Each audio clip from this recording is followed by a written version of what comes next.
अस्सलाम वालेकुम दोस्तों, मैं हूँ शाहिद हुसैन। मेरे साथ उमर इनाम साहब मौजूद हैं। इस्लामाबाद चूंकि खबरों के हवाले से काफी गर्म रहता है और उमर इनाम साहब तो बिल्कुल ही ज्यादा गर्म रहते हैं, खासतौर पर खबरों के हवाले से। उमर उमर इनाम साहब, मैं आपको आपको अपने यूट्यूब चैनल पर खुशामदीद कहता हूँ। बहुत शुक्रिया शाहिद भाई, बहुत शुक्रिया। उमर भाई, आज जिस तरह आप कोर्ट नंबर 1 में मौजूद थे, सुप्रीम कोर्ट में बहुत बड़ी हियरिंग हुई और उस हवाले से मैं आपसे जानूंगा।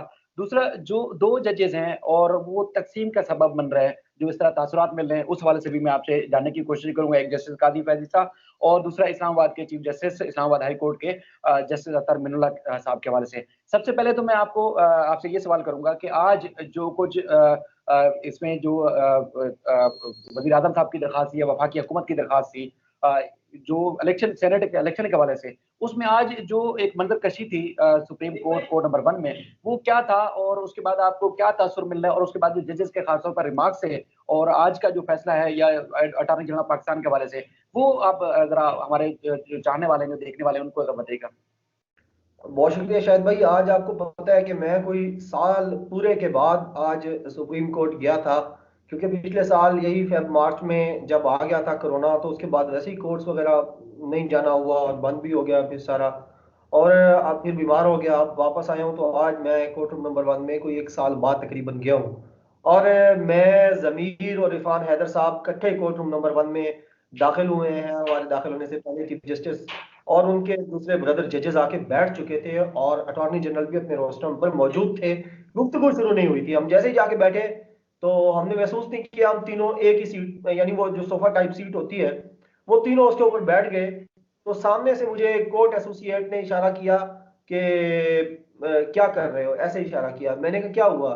तो उसने कहा कि दो दो बंदे बैठो और एक बंदा साइड पे हो जाए, यानी एक सीट छोड़ के एक बैठे हम, क्योंकि तीनों सीट पे बैठ गए थे।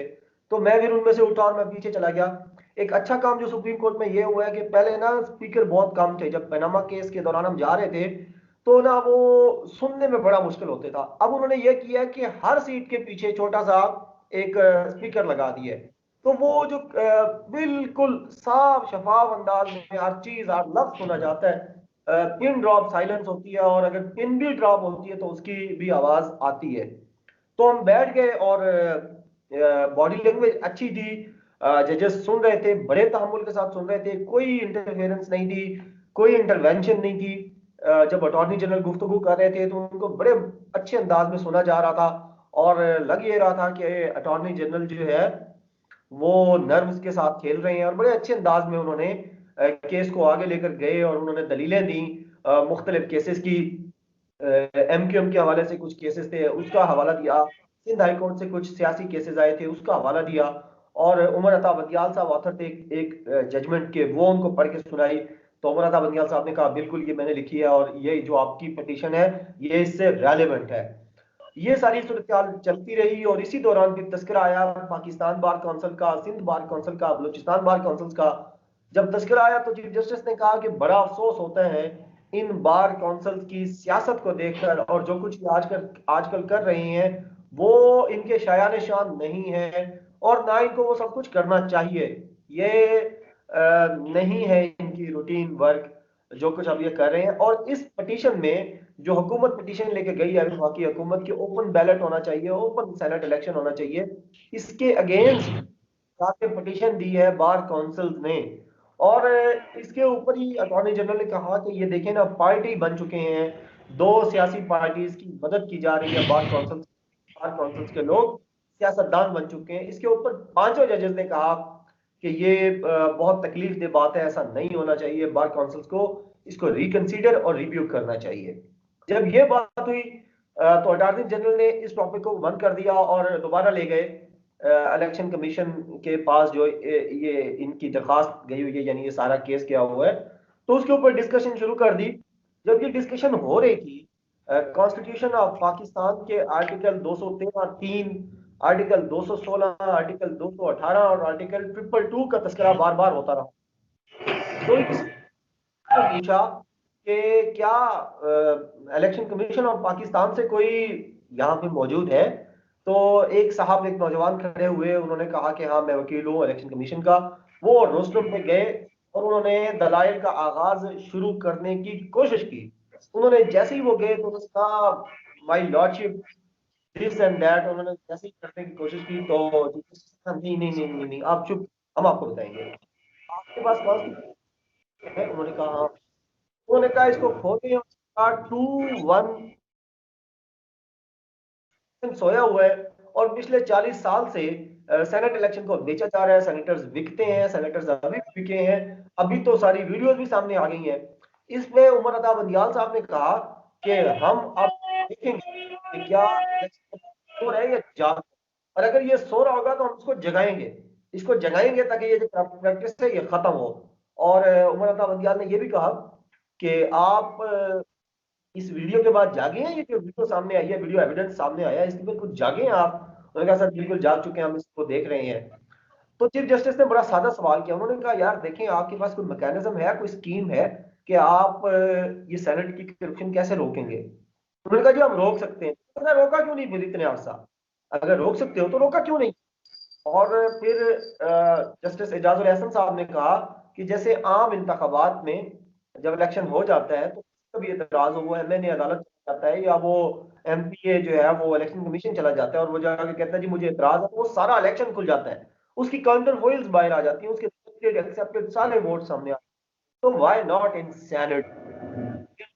सेनेट में होना चाहिए। इसके ऊपर वो जो साहब थे इलेक्शन कमीशन के, कोशिश की, वो चीज कहा कि तुम बोलो नहीं, पहले हमें सुनो और हमें ऑब्जर्व करो, जो हम कह रहे हैं इसको जज्ब करो, और इसको जज्ब करने के बाद जाके अपने चीफ इलेक्शन कमिश्नर को कहो कि कल वो खुद और अपनी सारी बॉडी को लेकर यहाँ आए और हमें आकर वो स्कीम बताए, वो टेक्निक और मैकेनिज्म बताए जिसके तहत वो करप्शन को रोकेगा।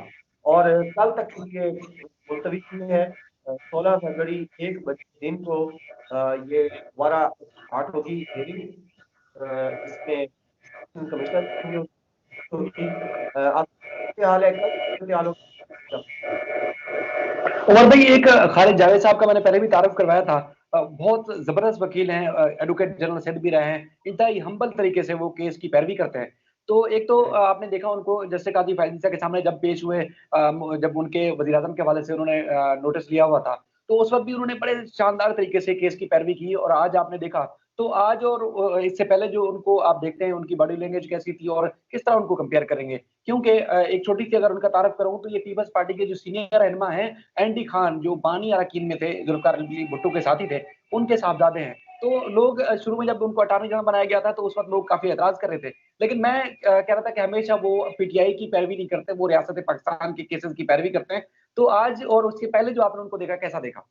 अच्छा, मेरी उनके साथ पहली इंटरेक्शन थी आज, और परसों जो है वो दूसरा जो 11 फरवरी वाला केस था उसमें जमीर और सिद्दीक जान गए हुए थे, तो उनके साथ गपशप हो रही थी।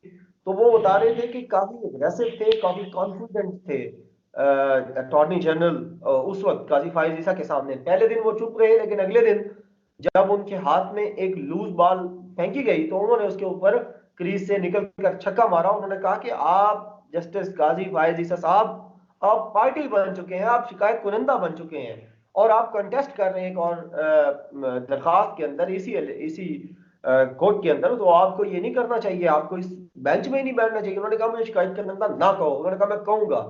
तो ये उस वक्त तो बड़ा अग्रेसिव रोल था, लेकिन आज मैंने देखा कि वो बड़े ही पोलाइट, बड़े काम एंड कूल अंदाज में अपनी चीजों को लेके आगे चल रहे थे। और शायद यही वजह थी कि उनका इंतहाई मुहद्दब और इंतहाई मुदल्लल जो अंदाज था, उसको सुनकर तमाम जजेस बगैर इंटरप्शन के, बगैर कोई उनको कोई जो है ना वो सख्त अल्फाज बोले, वो सारे उनको सुन रहे थे। और मैं हैरान भी हुआ हूँ, बहुत कम होता है कि मुख्तलिफ केसेस का हवाला आप फौरी तौर पर दे दें, लेकिन पूरी तैयारी के साथ थे अटॉर्नी जनरल, और उन्होंने दौरान समात कई पुराने केसेस का भी हवाला दिया जो कि जिनके ऑथर जजेस वो थे जो इस बेंच का हिस्सा थे, उनको भी कहा।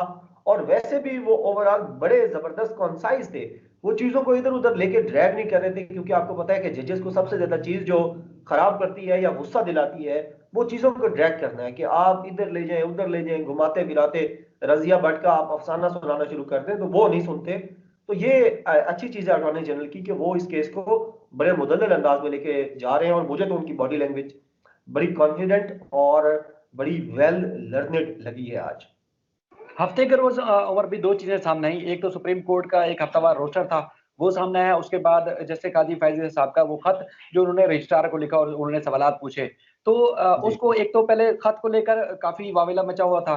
उस पर भी हमने उस दिन भी कोशिश की कि वीडियोस के जरिए अपने जो चाहने वाले हैं, जो पॉजिटिव चीजें सुनना चाहते हैं, उनको बताएं। और दूसरा जो रोस्टर था, उस हवाले से भी आज एक बार फिर रोस्टर जारी हुआ है, जिसमें उनकी सीटेंगे 22 फरवरी तक, 22 फरवरी से जो हफ्ता शुरू होगा, उससे उनकी जैसे याहिया अफरीदी साहब के साथ सीटेंगे। अच्छा, उस 11 फरवरी के ऑर्डर को लेके जिस तरह आज बलूचिस्तान बार काउंसिल ने हड़ताल की, उसके बाद आज मेरी जैसे हाईकोर्ट बार एसोसिएशन के जनरल सेक्रेटरी से बात हो रही थी, वो हड़ताल करने जा रहे हैं। और उसके साथ साथ कराची बार के लोग भी एहतजाज करने जा रहे हैं, जो वकला बिरादरी हैं। तो उसके बाद मैं देखता हूँ इस्लामाबाद के चीफ जस्टिस जस्टिस अतर मिनुल्लाह साहब, और उसके बाद जो उनका कंडक्ट है वकला के सामने, जो वहाँ की बार एसोसिएशन है इस्लामाबाद की, तो एक जो सुप्रीम इस्लामाबाद हाईकोर्ट पर हमला हुआ, उसके बाद एक तरफ वो कहाँ खड़े हुए हैं जैसे अतर मिनुल्लाह साहब, और दूसरा यहाँ पर जो जैसे काजी फैजी साहब का जो कंडक्ट है या उनका जो रवैया ओवरऑल जजेस के साथ है, क्योंकि पिछले आप कुछ अर्से पहले देखें तो किसी एक चीफ जस्टिस से उनकी नहीं बनी, हमेशा तजाद भी रहा। चाहे वो आप जस्टिस जस्टिस साकिब निसार देख लें, जस्टिस दोस्त मोहम्मद साहब देख लें, इस तरह जस्टिस अभी खोसा साहब भी रिटायर हुए थे, जस्टिस गुलजार अहमद के साथ साथ जस्टिस अनवर जहीर जमाली साहब भी। तो ये क्या देखते हैं कि ये एक तकसीम करने जा रहे हैं, और वो इस्लामाबाद हाईकोर्ट के जो चीफ जस्टिस हैं वो वकला को मुतहद करने जा रहे हैं। क्या मामला है ये आपकी नजर में? बड़ा जबरदस्त। और आपकी ही वीडियो थी, आपने ही सबसे पहले तवज्जो दिलाई थी जब ये रोस्टर पिछले हफ्ते आया है, जिसमें काजी फाइज ईसा साहब को चैम्बर वर्क के लिए उनकी जो है उनको बिठाया गया था, तो उसके ऊपर बहुत ज्यादा वावेला किया गया। गुल बुखारी जैसे लोगों ने गालियां दी चीफ जस्टिस पाकिस्तान को, और बड़ा यानी जो है वो बेहुदा और गलीज तूफान बदतमीजी खड़ा किया गया चीफ जस्टिस के खिलाफ, कि शायद उन्होंने जानबूझकर रोका है। जबकि इसके ऊपर आप ही की वीडियो थी कि चीफ जस्टिस पाकिस्तान किसी को नहीं रोक सकते काम करने से। और दूसरा आपने ये कहा था कि जिनके साथ इनका बेंच बन रहा था पहले, जिस जस्टिस के साथ, वो छुट्टी पे चले गए। जब दूसरे जस्टिस के साथ इनका बेंच बनाया गया और उससे पहले अप्रूवल ली जाती है इनसे, तो इन्होंने वर्क से इनकार कर दिया और इन्होंने कहा नहीं, मुझे चैम्बर वर्क दे दे, मैं चैम्बर में बैठ के काम करूंगा, मैं किसी बेंच में नहीं बैठ सकूंगा। अब मैंने कल भी कहा था कि जस्टिस काजी फाइज ईसा साहब वो उस लाडले बच्चे की तरह एक्ट कर रहे हैं जिसे दुनिया में कोई भी पसंद नहीं होता सिवाय अपनी चीजों के। उनको शहजाद अकबर से भी शिकायत है, फरूक नसीम से भी, सदर मुमलिकत से भी, वजीर आजम पाकिस्तान से भी, अटॉर्नी जनरल जो साबिक थे उससे भी, और इस अटॉर्नी जनरल से भी है। उनको साकिब निसार से भी शिकायत थी, जस्टिस खोसा से भी शिकायत है, और अब गुलजार साहब से भी शिकायत है। और इसके साथ साथ उनको जनाबे वाला सुप्रीम जुडिशल काउंसिल से भी शिकायत है। और एक नई शिकायत जो उनकी सामने आई है वो जस्टिस एजाजुल एहसन के हवाले से है। एजाजुल एहसन साकिब निसार के बहुत करीबी जज समझे जाते थे। साकिब निसार साहब उनको साथ लेके घूमते थे हमेशा जहां जाते थे, जिस रजिस्ट्री में केस लगता था, आपके पास जब आते थे कराची, तो उस वक्त भी एजाजुल एहसन साहब साथ होते थे। तो ये एजाजुल एहसन के खिलाफ भी अब ये जज साहब हो गए हैं, काजी फाइज ईसा साहब। तो ये तासुर अब तकवीत पकड़ रहा है कि काजी साहब शायद जानबूझकर, और वो जो साथी उनके पीछे पड़े हुए हैं हाथ धोकर, जो उनको गलत खबरें पहुंचा रहे हैं और उनको मिसगाइड कर रहे हैं व्हाट्सएप के ऊपर, शायद काजी साहब मिसगाइड होकर अदलिया को तकसीम करना चाहते हैं, और अदलिया तकसीम हो रही है। जिस तरह वो अपने मनपसंद को दो, एक या दो जजेस हैं सुप्रीम कोर्ट के अंदर जिनको काजी साहब, जो लाइक माइंडेड हैं, जो काजी साहब की तरह सोच रखते हैं, तो वो काजी साहब को पसंद है। इसके अलावा काजी साहब को सारी जुडिशरी, सारा पाकिस्तान, सारी हुकूमत, सब कुछ नापसंद है। लिहाजा ये एक अफसोसनाक चीज है, ऐसा नहीं होना चाहिए। ये तासुर जा रहा है अदलिया को तकसीम करने का, हाईएस्ट जुडिशल फोरम को तकसीम करने का, वो नहीं होना चाहिए। अब बात करें अगर अतर मिनिल्ला साहब की, तो जो खबरें अभी तक आ रही हैं, जो आज हेयरिंग भी थी उस केस की, वो दहशतगर्द घुस गए थे अंदर, अदालत के अंदर बलवा किया था जिन्होंने, उनके खिलाफ अभी तक तो एक सख्त स्टांस है जस्टिस अतर मिनिल्ला का, और किसी किस्म की रियायत बरतते हुए वो नजर नहीं आ रहे। वो अभी तक अपनी बात जो थी उनकी, कि इस दफा इनके खिलाफ सख्त एक्शन लिया जाना चाहिए, इनके वकला के खिलाफ जो उनके चैम्बर में घुस गए थे, इस्लामाबाद हाई कोर्ट के चीफ जस्टिस अतर मिनिल्ला साहब के चैम्बर में, और बदतमीजी की, उनको जदोकोब किया, वहां जाके गमले तोड़े, हर चीज तोड़ दी वहां पे। उनके खिलाफ जो अतर मिनिल्ला साहब हैं वो एक्शन ले रहे हैं और एक्शन लिया जाना चाहिए। अब देखें ना, ये दो बड़ी जुडिशरीज हैं पाकिस्तान की, दो बड़ी अदालतें हैं, एक सुप्रीम कोर्ट है और उसी शहर में इस्लामाबाद हाई कोर्ट है। लेकिन दोनों में अगर इस तरह मामला चल रहे होंगे कि इंसाफ नहीं दिया जा रहा बल्कि उधर अपने पर्सनल स्कोर्स सेटल किए जा रहे हैं, तो फिर पाकिस्तानी क्या उम्मीद रखें इंसाफ की, और क्या उम्मीद रखें कि वो ये जो अदालतें हैं ये अकाउंटेबल करेंगी हुक्मरानों को और बाकी लोगों को, जबकि इनके अपने मसले मसाइल ही हल नहीं हो रहे। लिहाजा इसको हल करना चाहिए। आज चीफ जस्टिस ऑफ पाकिस्तान गुलजार साहब ने भी कहा, लॉयर्स के हवाले से, लॉयर्स विंग के हवाले से, जो बार काउंसिल्स हैं जैसे आपने बताया कि वो एहतजाज कर रही हैं, तो उन्होंने कहा कि बार काउंसिल्स का काम वहां पे खत्म हो जाता है जहां हमारा काम शुरू होता है, यानी जहां जुडिशरी का काम, जजेस का काम शुरू होता है, वहां बार काउंसिल्स का तो कोई लेना देना नहीं है। बार काउंसिल हमें ना बताए कि हमने क्या करना है और हमने क्या नहीं करना, जो हमें बेहतर लगेगा, जो हमें हमारे कानून के साथ होगा हम वो करेंगे। ये बार काउंसिल हमें डिक्टेट करना बंद है, ये कहना था चीफ जस्टिस का। लिहाजा ये एक तरह से एक सेटअप डाल दिया है इन बात जो अभी माउथ रूलिंग जो उमर भाई, आपने अपना कीमती वक्त दिया, उसके लिए बहुत शुक्रिया। क्योंकि तासुर ये होता है कि जैसे चीफ जस्टिस या दीगर जजेस हुकूमती मशीनरी के खिलाफ बात करते हैं, तो फिर जैसे काजी फैजी से जब रिमार्क देते हैं तो उस पर गुस्सा क्यों आता है। तो हम लोगों को ये क्लियर करने की कोशिश करते हैं कि वो मफाद आमा के केसेस में जजेस बात करते हैं जहां अवाम को रिलीफ ना मिल रहा हो। अब जजेस जैसे काजी फैजी साहब जैसे अगर जाती गुस्से की वजह से वजीर आजम या वफाकी हुकूमत को या मिलिट्री को अगर तनकीद का निशाना बनते हैं, तो उस पर फिर लोग सवाल उठाते हैं। तो हम ये क्लियर करने की कोशिश करते हैं कि मफाद आमा अलग चीज है और जाती मफाद या जाती एक तशहीर अलग मैटर है। मैं आपको फिर इस तरह जहमत देता रहूंगा और उम्मीद करता हूं कि आप इस तरह टाइम देते रहेंगे। अपना ख्याल रखिएगा। आपको आज अपने यूट्यूब चैनल पर भी देख के बड़ी खुशी हुई, और लोग सुनना चाहते हैं, जानना चाहते हैं, समझना चाहते हैं। चार टिकर की खबर से दायरे टीवी चैनल की नहीं समझ पाते, और हम इसी तरह अपनी जो लोगों की खिदमत है वो जारी रखेंगे। और आप अपना ख्याल रखिएगा। तब तक के लिए अल्लाह हाफिज। So much, thank you so much Shahid भाई, अल्लाह हाफिज।